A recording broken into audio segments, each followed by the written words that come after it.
বাংলাদেশের মানুষের প্রতি সৌদি আরবের সহযোগিতা অব্যাহত থাকবে জানিয়েছেন রাষ্ট্রদূত ঈসা ইউসুফ ঈসা আল দুহাইলান। আসন্ন রমজানকে সামনে রেখে বাংলাদেশকে প্রায় 16,000 ফুড বাস্কেট উপহার হস্তান্তর অনুষ্ঠানে এই কথা বলেন তিনি।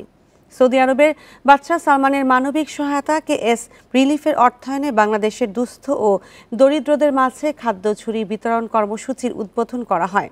মঙ্গলবার বিকেলে ঢাকার সৌদি দূতাবাসে এক অনুষ্ঠানে রাষ্ট্রদূত বলেন, খাদ্য চুরি প্রকল্প বাংলাদেশের উন্নয়ন সহযোগিতায় সৌদি সরকারের আগ্রহ ও সম্প্রীতির একটি দৃষ্টান্ত।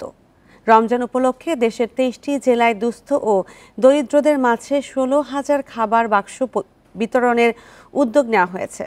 প্রতিটি বাক্সে থাকছে চাল, ডাল, তেল, চিনি সহ 24 কেজি খাদ্য।